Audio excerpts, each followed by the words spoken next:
વિદ્યાર્થી મિત્રો, chapter number 12 biotechnology અને તેના પ્રયોજન.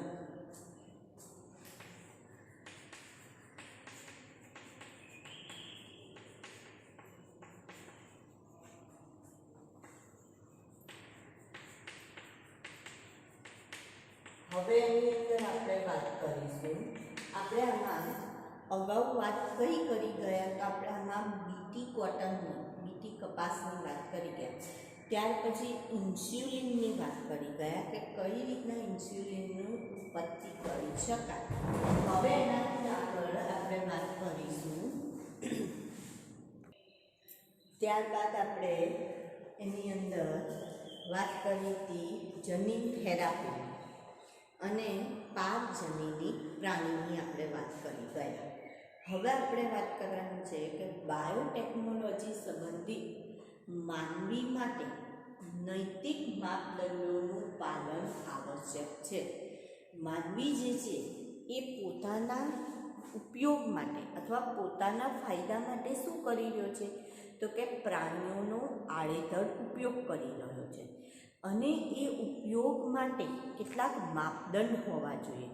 જો એને કોઈ રોકટોક નહીં હોય તો એ અવિરતપણે આવા પ્રાણીઓનો, કારણ કે પ્રાણીઓ મૂંગા છે, એ સામે બોલી નહીં શકે કે ભાઈ તમે અમારા ઉપર પ્રયોગો ના કરશો, અમને આનાથી નુકસાન થાય છે, અમને આનાથી આવી તકલીફ થાય છે, એવું એ પ્રાણીઓ બિચારા બોલી શકતા નથી.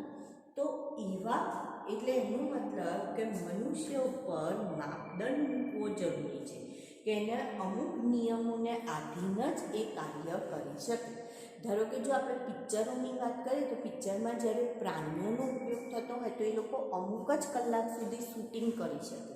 અને એટલા માટે તમે જુઓ જ્યારે પિક્ચરનું આગળ નામ ને બધું આવતું હોય નંબર, તો ત્યાં એ લોકો લખતા હોય છે સૂચના, તમે આ પ્રાણીને કોઈ પણ પ્રકારનું નુકસાન ન પહોંચે તે રીતે અને તેની બરાબર યોગ્ય જાળવણી સાથે તેનો ઉપયોગ કરેલો છે.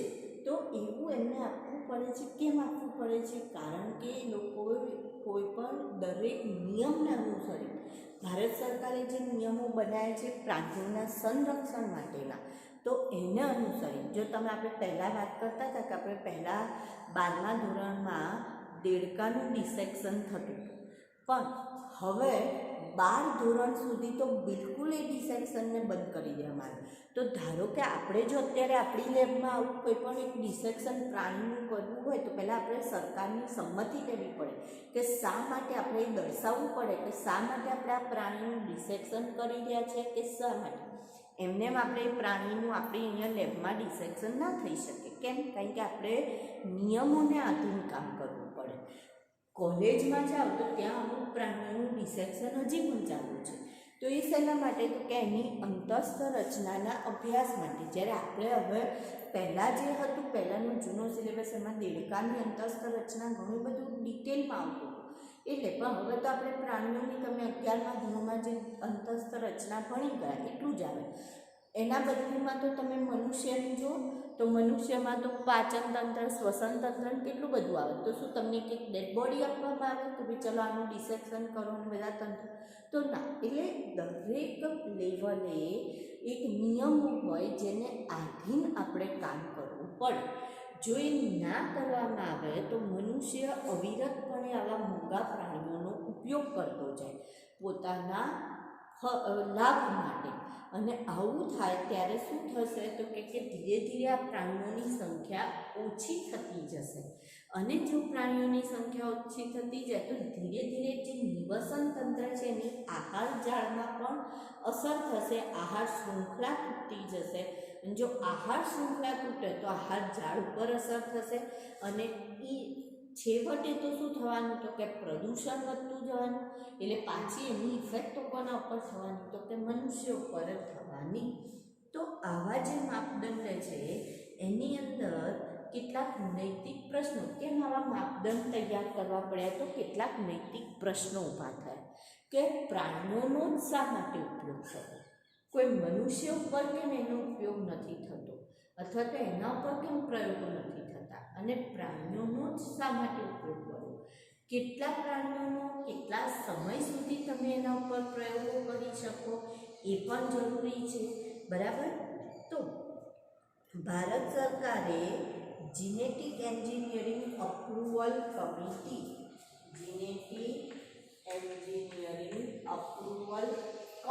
તૈયાર કરી. Genetic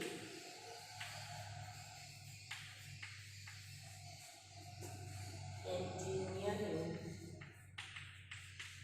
approval committee. હવે આ કમિટી શું કરે? તો આ લોકોનું કામ છે અપ્રુવલ આપવાનું. અપ્રુવલનો મતલબ શું?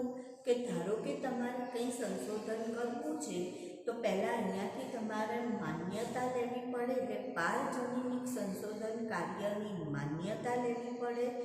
એવા પારજનીનિક સજીવોની સુરક્ષા અંગેની પણ એમને માહિતી આપવી પડે કે કેટલા લેવલે તમે એમની સુરક્ષા માટે કાર્ય કરી રહ્યા છો, કે કેટલું વિચારી રહ્યા છો, અને ત્યાર પછી જ તમે એમાં આગળ વધી શકો.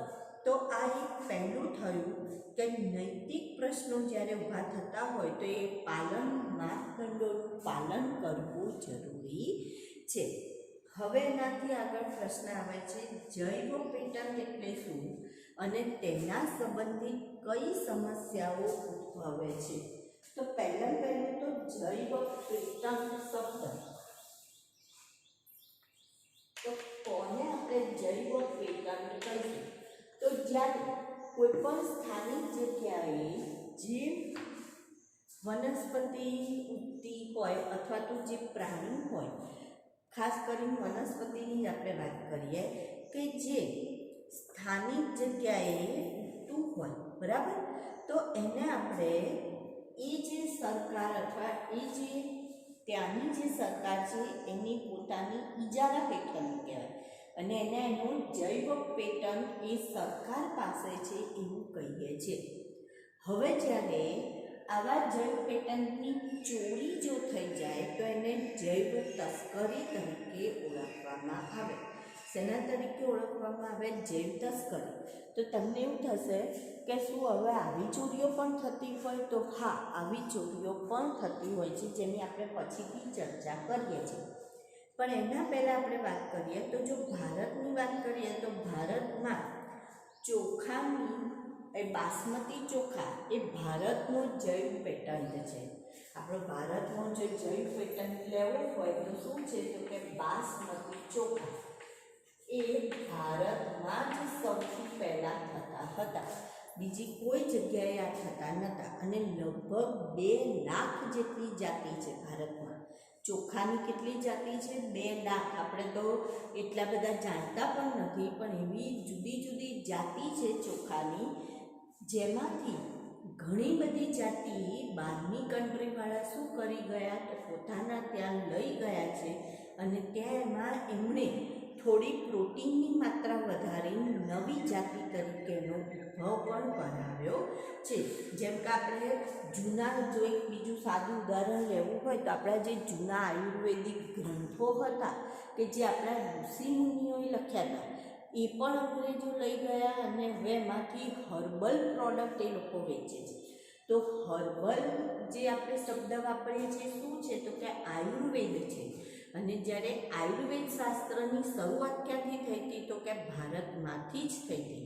આપણા ઋષિમુનિઓના જે પુસ્તકો લખેલા છે ને એમાં દરેકે દરેક રોગ વિશેની દવાઓ એ લોકોએ લખેલી હતી, પણ એ આયુર્વેદિક દવાઓ હતી, અને જે ખરેખર બહુ ઉપયોગી અને બહુ સરસ એ હતું. પણ એ બધા જ આયુર્વેદિક શાસ્ત્રો આપણા જોડે રહ્યા નહીં, એ બધાની ચોરી થઈ ગઈ. તો લગભગ બાસમતી ચોખા અને તેની જે સોડમ અને સ્વાદ, બાસમતી ચોખા શેના માટે પ્રચલિત છે? તેનો જે મોટો દાણો હોય, તમે પેલું ઇન્ડિયા ગેટ ને એવી બધી એડવર્ટાઇઝ પણ જોતા હશો, દાના દાના ખનકે ને એવી એડવર્ટાઇઝ, એમાં સ્મેલ આવતી હોય મસ્ત કે બાસમતી પુલાવ બનાવ્યો, સરસ સ્મેલ આવે છે. તો એ એની સોડમ સ્મેલ માટે જાણીતા છે, બરાબર.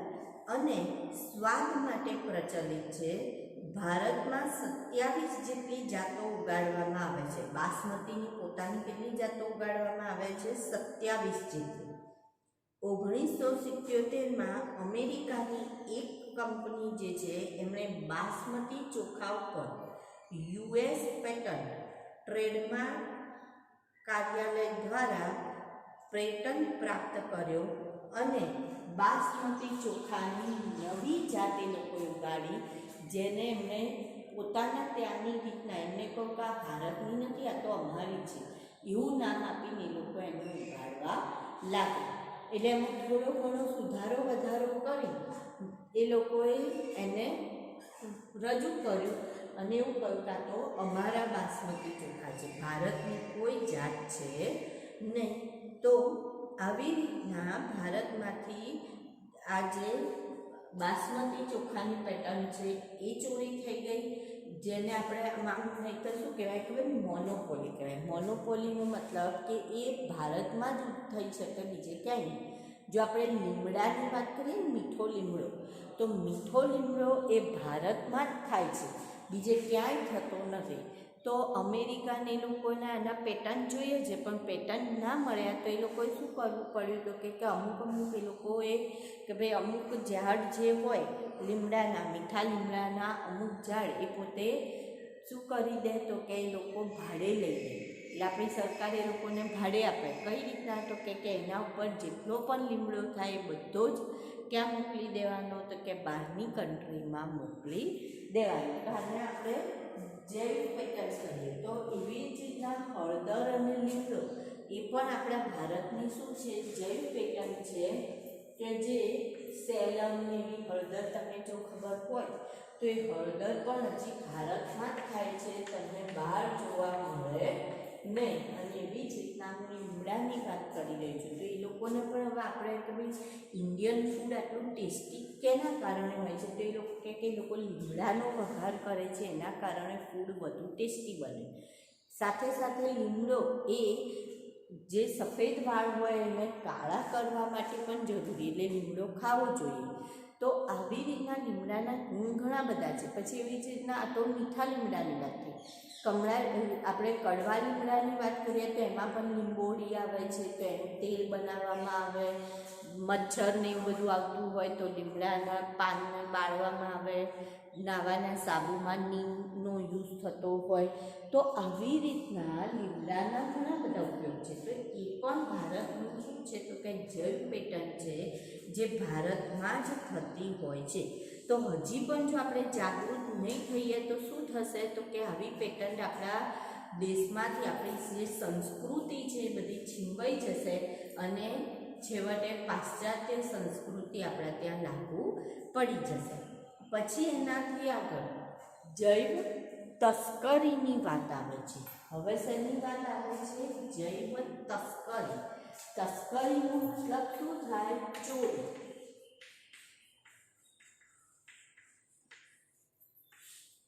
તો શેની ચોરી કરવાની છે તો કે દેશને ખબર ન હોય એ રીતના, અથવા એના ઇજારા વિના, એની મંજૂરી વિના, કોઈ પણ દેશની મંજૂરી વિના તેના જૈવ પેટન્ટ મેળવી લેવા, તેને શું કહેવાય? જૈવ તસ્કરી કહેવાય. તમે જો હજી કેક બનાવતા અમુક કંપનીઓ હોય, ટીજીબી છે, મોન્જીનીસ છે, આ લોકો શું કરે તો એમની જે કેકની રેસીપી હોય ને એ કશે ના આપે, કોઈ દિવસ ના આપે. કેમ તો કે એમની એક મોનોપોલી હોય કે એમાં એ લોકો જે એડ કરતા હોય એ કોઈને ના બતાવે. તમે જો સંકલ્પના ઢોસા, તો એનો જે સંભાર હોય તો તમને એ સંભારનું પેકેટ મળશે એમના ત્યાંથી તૈયાર વેચાતું, પણ એ લોકો કેવી રીતના એ સંભાર બનાવે છે તો એ આપણને રેસીપી આપતા નથી. થમ્સઅપ હોય એવી કંપની છે તો એ લોકો કોઈ દિવસે એમના પીણાની કે એની રેસીપી નથી આપતા. કેમ તો કે તમે એને સમકક્ષ બનાવી શકો પણ એના જેવું તો કદી ના બનાવી શકો. એનું કારણ શું છે તો કે એનું કારણ એટલું જ છે કે એ એમની પોતાની મોનોપોલી, એમની પોતાની પેટર્ન કે જે એ કોઈને આપતા નથી. જેમ તમે નાસિક જાઓ તો નાસિકમાં મેં તમને પહેલાં પણ એકવાર ઉદાહરણ આપ્યું હતું કે વાઇન માટેની, કારણ કે ત્યાં દ્રાક્ષ બહુ થતી હોય તો ત્યાં વાઇન માટેની કંપનીઓ છે કે જે વાઇન બનાવતી હોય, તો એ લોકોના પોતાના પેટર્ન હોય. તો આપણને વાઇન ફેક્ટરી બતાવે ખરા કે ભાઈ આવી રીતના વાઇન બને, આમ થાય તેમ થાય, બધું તમે જો ફેબ્રુઆરી માર્ચમાં જાઓ તો ત્યારે તો દ્રાક્ષ આવેલી પણ હોય, એટલે એ વખતે તો આખી પ્રોસિજર બનાવતી બતાવે, પ્રેક્ટિકલી બતાવે તમને.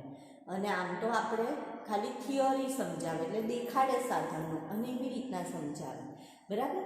તો એ બધું તમે ભલે જુઓ છો કે એમ તેમ, પણ તેમ છતાં પણ એ ક્યાંક તો આપણને કોઈક એવી માહિતી હોય કે જે નથી જ આપતા, કે જેના કારણે નહીં તો બીજા બધા પોતે વાઇન બનાવવાની ફેક્ટરી ખોલીને બેસી જાય, થોડું દ્રાક્ષ ઉગાડે, નાના પાયે વાઇન બનાવીને વેચે, પણ કોથળીઓમાં, બોટલમાં નહીં તો કોથળીઓમાં બનાવીને ઘરાનું ઉગાડી દે દ્રાક્ષ, અને શું કરે, વાઇન બનાવીને વેચવાનો ધંધો ચાલુ કરે. પણ એવું થતું નથી. તો એનું કારણ છે પેટર્ન. તો જે જૈવ તસ્કરી છે એનો મતલબ કે એ જે પણ જેની જ પેટર્ન હોય છે એના ઇજારા, એની મંજૂરી વિના એ લઈ લેવી, એને જૈવ તસ્કરી તરીકે ઓળખવામાં આવે છે. તો બહુરાષ્ટ્રીય કંપની, અન્ય સંગઠનો જૈવ સંપત્તિની પેટન્ટનું જે તે દેશ કે ત્યાંના સંબંધિત લોકોની સત્તાવાર મંજૂરી વગર અથવા તો એમને આર્થિક લાભ આપ્યા વગર શોષણ કરે તેને જૈવ તસ્કરી કહે છે. હવે આની અંદર એવું કહે છે કે એ લોકોને કાં તો તમારે શું કરવું પડે, ધારો કે તમારે કોઈની પેટન્ટ લેવી છે તો તમારે શું કરવું પડે, એને આર્થિક લાભ આપવો પડે કે ભાઈ આમાંથી હું જેટલું કમાઈશ એના અડધા રૂપિયા હું તમને આપી દઈશ. આવો એને લાભ આપણે આપવો પડે આર્થિક. તો જ એ, ધારો કે તમારે કોઈ વેલ નોન કંપની છે, એનું નામ તમારી સાથે જોડવું છે, તો એ કંપનીને શું ફાયદો આપશો તમે, તો કંપની તમારી પ્રોડક્ટ સાથે એનું નામ જોડશે ને તે તમારી પ્રોડક્ટ સાથે એનું નામ જોડવા તૈયાર થશે નહીં. તો અહીંયા જે આર્થિક લાભ આપ્યા વગર જ્યારે આ પેટન્ટ લઈ લેવામાં આવે તો એને આપણે શોષણ કહીશું. હવે કેટલાક દેશ એવા છે કે જે પ્રગતિશીલ અથવા વિકાસશીલ દેશો તો છે, પણ એમની જોડે આવી જૈવ પેટન્ટ હોતી નથી, જૈવ વિવિધતા નથી. અને કેટલાક દેશ એવા છે કે જે બિચારા બહુ પછાત છે, જે લોકો જોડે હજી ટેકનોલોજી નથી, જે લોકો જોડે હજી એટલા સાધનોનો વિકાસ નથી થયો, એટલું નોલેજ નથી.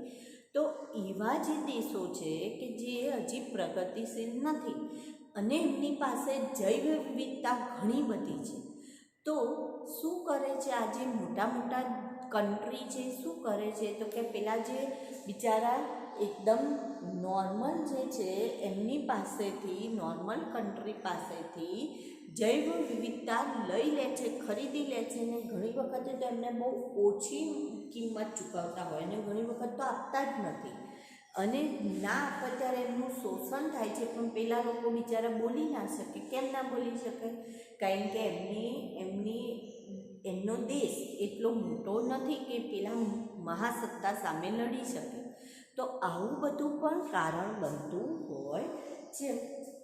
ધારો કે જો આપણે જ વાત કરીએ કે આપણે અહીંયા, તો તમે જો કુલુ મનાલી સાઈડ જાઓ તો ત્યાં એટલા બધા પહાડો ને એટલું બધું છે કે ત્યાં તમે જોશો તો ત્યાં તમને શું જોવા મળશે, તો કે એટલી બધી જડીબુટ્ટીને બધું જોવા મળશે.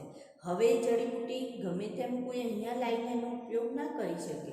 પતંજલિનું જે આખું ચાલતું હોય છે એ બધું એ બાજુ જ ચાલતું હોય. કેમ? કારણ કે ત્યાં એ લોકોને ઝડપથી બધી જડીબુટ્ટી સરળતાથી મળી જતી હોય, તો એ લોકો સરળતાથી ઔષધ બનાવી શકતા હોય છે.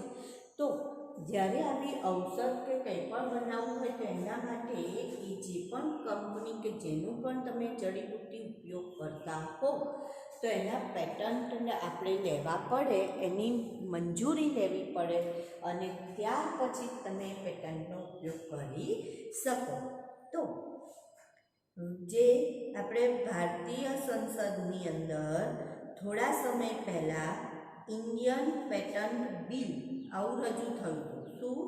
ઇન્ડિયન પેટન્ટ બિલ રજૂ થયું હતું, જેમાં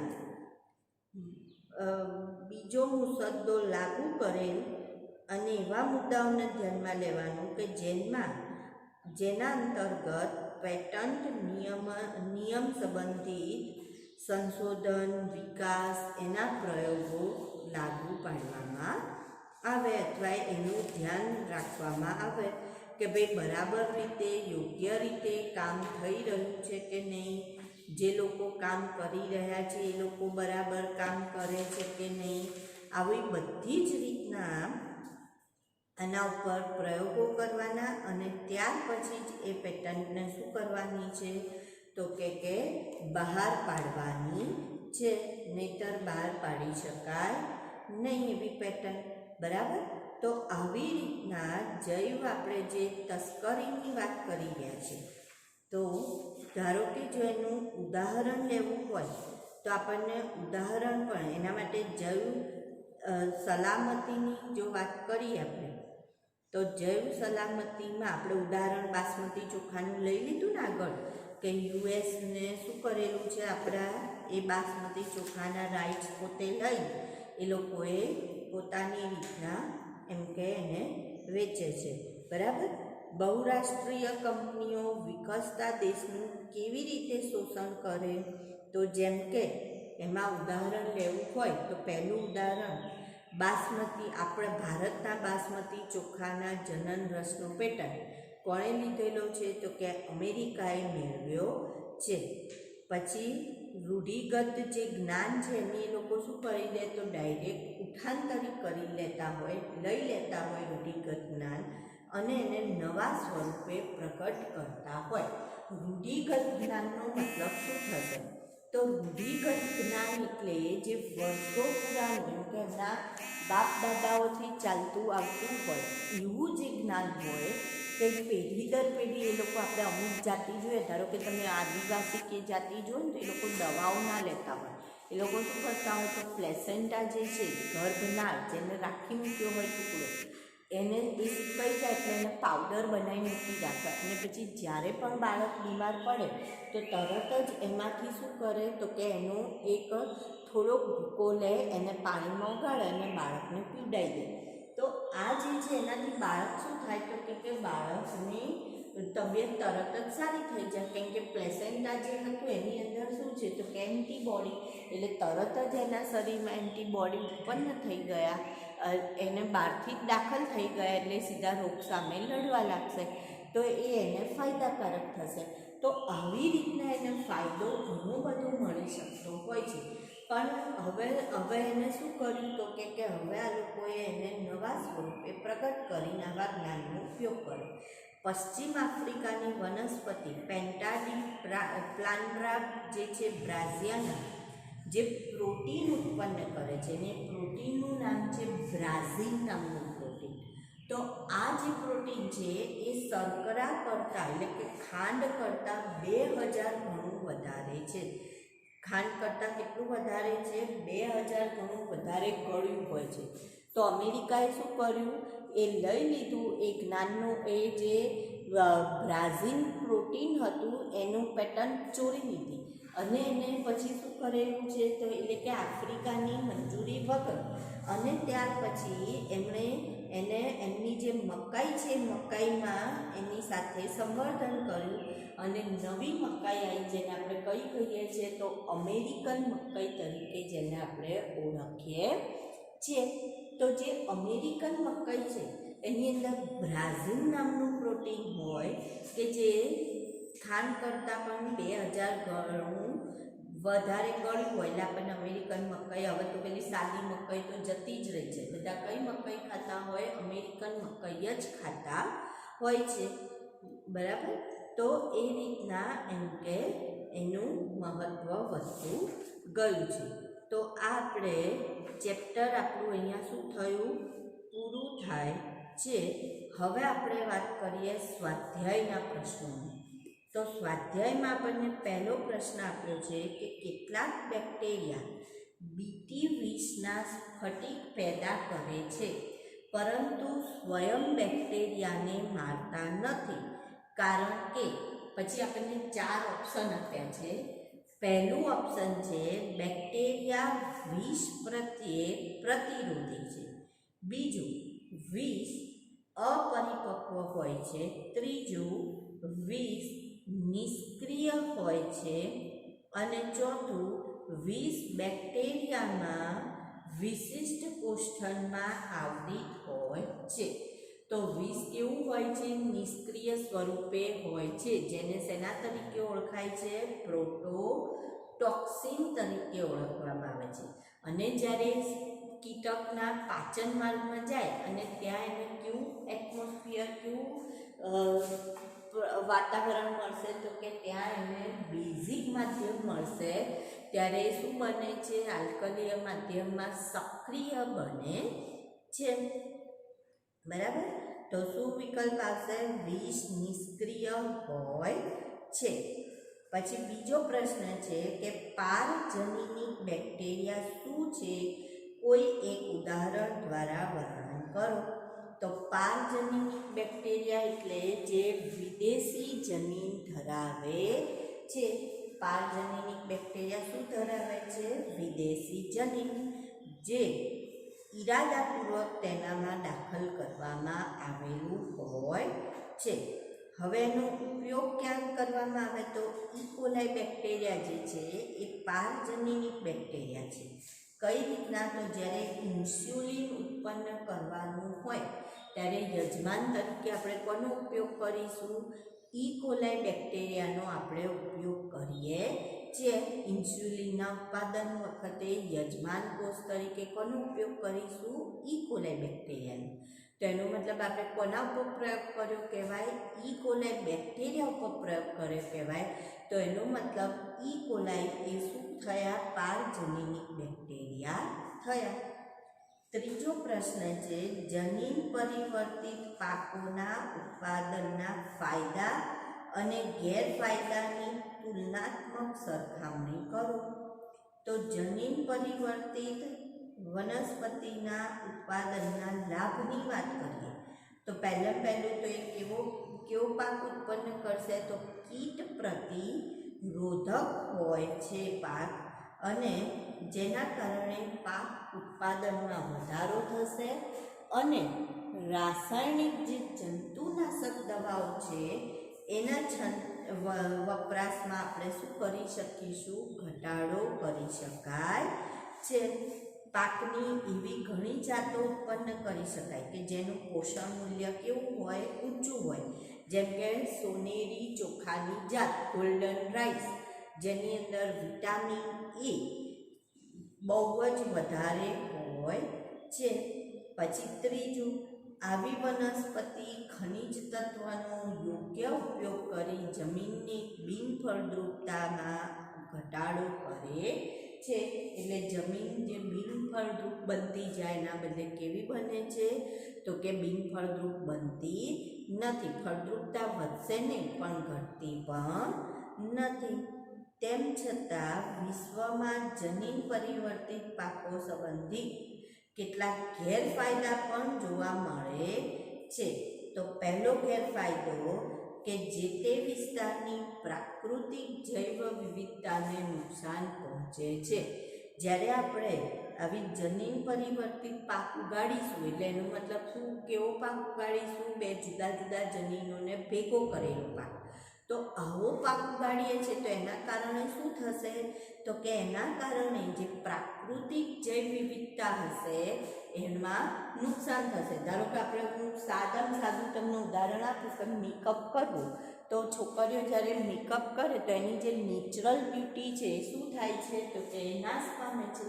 તો એવી જ રીતના અહીંયા આપણે મેકઅપ એટલે શું? તો અહીંયા આપણે કહીશું જનીન પરિવર્તિત પાક. તો એના કારણે નેચરલ જે છે, પ્રાકૃતિક જે પાક છે એ બધાનું મહત્વ શું થતું જશે? ઘટતું જશે, અથવા તો એની પ્રાકૃતિક જૈવ વિવિધતામાં ઘટાડો થશે. એટલે આ એનું શું થયું કહેવાય? ગેરફાયદો થયો કહેવાય. ઉદાહરણ તરીકે BT20નો ઉપયોગ કરવાથી જંતુનાશક દવાઓનો ઉપયોગ ઘટાડી શકાય. આપણે જો BT20 ઉપયોગ કરીએ છીએ બીટી કોટનની અંદર તો એના કારણે જંતુનાશક દવાઓનો તો ઉપયોગ ઘટાડી શકીશું, પણ એની સાથે સાથે જે પરાગવાહકો છે જેવા કે મધમાખી, તો એની સંખ્યામાં પણ શું થશે?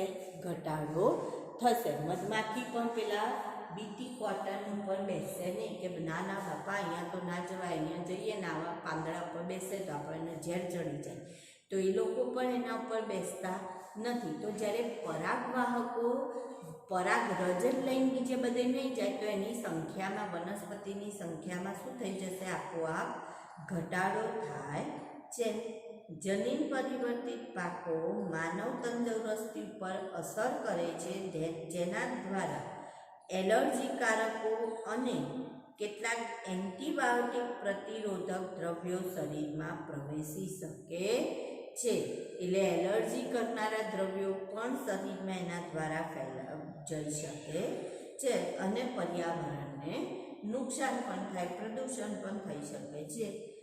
ચોથો પ્રશ્ન છે, ક્રાય પ્રોટીન શું છે? પેદા કરતા સજીવનું નામ અને મનુષ્યમાં પ્રોટીનને પોતાના ફાયદા માટે કેવી રીતે ઉપયોગમાં લેવાય છે? તો ક્રાય પ્રોટીન એ CRY જનીન દ્વારા સંકેતન પામે છે, જે કેવું છે? ઝેરી પ્રોટીન છે. બેસિલસ થુરિન્જિયન્સિસ બેક્ટેરિયા દ્વારા ઉત્પન્ન કરાય છે. બરાબર? જે બેક્ટેરિયા તેને શું કરી શકે? કયા સ્વરૂપમાં ઉત્પન્ન કરે છે? નિષ્ક્રિય.